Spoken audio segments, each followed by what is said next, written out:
আসন্ন লোকসভা নির্বাচনকে সামনে রেখে দক্ষিণ দিনাজপুর জেলার গঙ্গারামপুরে অনুষ্ঠিত হল বিজেপির যুব মোর্চার যুব সম্মেলন। মঙ্গলবার গঙ্গারামপুর কালীতলায় একটি বেসরকারি উৎসব ভবনে যুব মোর্চার পক্ষ থেকে এদিনের এই সম্মেলনের আয়োজন করা হয়। উপস্থিত ছিলেন রাজ্যের বিজেপির সভাপতি তথা বালুরঘাট লোকসভার বিজেপি প্রার্থী সুকান্ত মজুমদার। উপস্থিত ছিলেন যুব মোর্চার রাজ্য সাধারণ সম্পাদক বিশ্বজিৎ রায়, যুব মোর্চার জেলার সভাপতি শুভ চক্রবর্তী, জেলা বিজেপির সভাপতি স্বরূপ চৌধুরী সহ অন্যান্যরা। এদিনের এই যুব সম্মেলন থেকে যুব মোর্চার কর্মীদের প্রতি একাধিক বার্তা দেন সুকান্ত মজুমদার।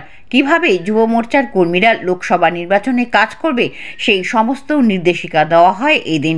এই বিষয়ে রাজ্য সভাপতি তথা বালুরঘাট লোকসভার বিজেপি প্রার্থী সুকান্ত মজুমদার জানান।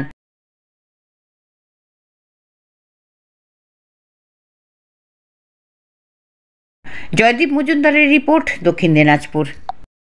ওদেরকে বার্তা দিলাম এটাই যে যুব সমাজকে এই দেশকে সামনের দিকে এগিয়ে নিয়ে যেতে এগিয়ে আসতে হবে এবং যেভাবে নরেন্দ্র মোদীর নেতৃত্বে, মাননীয় প্রধানমন্ত্রীর নেতৃত্বে ভারত বিশ্বগুরুর হওয়ার পথে চলছে, স্বাভাবিকভাবে যুব সমাজের পার্টিসিপেশন বা অংশগ্রহণ একান্ত প্রয়োজন। সেজন্য দুর্নীতিবাজদের হারাতে, সন্দেশখালীর ধর্ষকদেরকে হারাতে ভোট পদ্ম বলে দিতে হবে। এটা মানুষকে বোঝানোর জন্য যুব সমাজের কাছে আহ্বান জানাবো।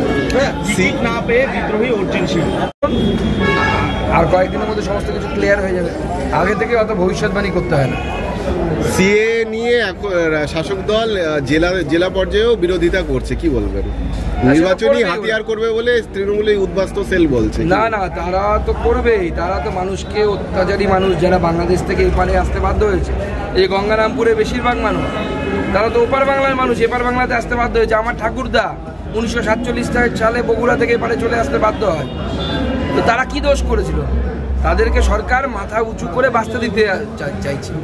মুখ্যমন্ত্রী মিথ্যে কথা বলেন। মুখ্যমন্ত্রীর, আপনি একটা উদ্বাস্তু পরিবারের পাসপোর্ট করতে যান, মুখ্যমন্ত্রীর পুলিশ বলবে 71 সালের আগের দলিল নিয়ে আসুন। কেন বলে মুখ্যমন্ত্রীর পুলিশ? তাহলে মুখ্যমন্ত্রী সেই নিয়মটা তুলে দিক। সিএ হবে, যে যা ডিক্লারেশন দেবে সেলফ ডিক্লারেশনে, সিএ এর মাধ্যমে নাগরিকত্ব দেওয়া হবে। কেউ যদি বলে আমি 2000 সালে এসেছি, কেউ যদি বলে আমি 96 সালে এসেছি, কেউ বলছে আমি 98 সালে এসেছি, যে যেদিন এসছে সেদিন থেকে নাগরিকত্ব কনফার্ম। মাথা উঁচু করে ভারতের নাগরিক হয়ে তারা বাঁচবে। কারো নাগরিকত্ব যাবে না, সেই দায়িত্ব বিজেপি নিচ্ছে। সুকান্ত ঠিক। এই সিএ নিয়ে জল্পনা সৃষ্টি হয়েছে গ্রামগঞ্জের মানুষদের মধ্যে, বিভ্রান্তি সৃষ্টি হয়েছে। কোনো বিভ্রান্তির জায়গা নেই, অত চিন্তা করারই দরকার নেই। সিএ সবার জন্য না, আমার জন্য সিএ না, কিন্তু যাদের দরকার তাদের জন্য সিএ। তারা সিএতে অ্যাপ্লাই করবে, করে নাগরিকত্ব পাবে। সিম্পল ব্যাপার, কিচ্ছু লাগবে না। সেটা কারা? তারা হচ্ছে বাংলাদেশ থেকে আগত। আমাদের ক্ষেত্রে বাংলাদেশটাই প্রযোজ্য, যেহেতু পশ্চিমবঙ্গে বাংলাদেশ থেকে আসে। হিন্দু, বৌদ্ধ, জৈন, শিখ, এরকম সংখ্যালঘু সম্প্রদায়ের মানুষ, যারা বাংলাদেশের সংখ্যালঘু সম্প্রদায়ের মানুষ, তারা নাগরিকত্ব পাবে। এটা নাগরিকত্ব দেবার আইন, নাগরিকত্ব নেওয়ার আইন নয়। এটা নাগরিকত্ব পাবে কিছু লোক, কারো কিছু যাবে না, আমারও কিছু যাবে না, আপনারও কিছু যাবে না। দাদা, তাহলে কি সিএ নিয়ে গ্রামগঞ্জে কি বিজেপি কর্মীরা সঠিক তথ্য পৌঁছে দেবে সাধারণ মানুষের কাছে? সাধারণ মানুষের কাছে আমরা সঠিক তথ্য পৌঁছে দেবো। সিএ এর মাধ্যমে মানুষ নাগরিকত্ব পাবে। যাদের ইচ্ছে তারা সিএতে অ্যাপ্লাই করবে। সিএ তো ম্যান্ডেটরি না। যাদের মনে হবে যে আমি করব তারা করবে, যাদের মনে হবে করবো না করবো না। সিএ নিয়ে একটা আতঙ্কের মধ্যে রয়েছে, কান পত্রে শোনা যাচ্ছে যে এখানে বাংলাদেশ চলে যেতে হবে, চলে যেতে মুখ্যমন্ত্রী মিথ্যে কথা প্রচার করছে, মানুষ আনন্দে আছে। সিএ নিয়ে কারো কোনো ডাউট নেই। অমিত শাহ যেটা বলে সেটা করে। অমিত শাহ বলে দিয়েছে এই ধরনের প্রচার চালিয়ে যাচ্ছে গ্রামগঞ্জে কি? না, তৃণমূল তো প্রচার করবে, তৃণমূল মানুষকে ভয় দেখানোর চেষ্টা করবে। তৃণমূলের এটাই তো পলিসি। ভোট ব্যাংকে কি প্রভাব পড়বে এটা? এতে হিন্দুরা একত্রিত হয়ে ভোট দেবে।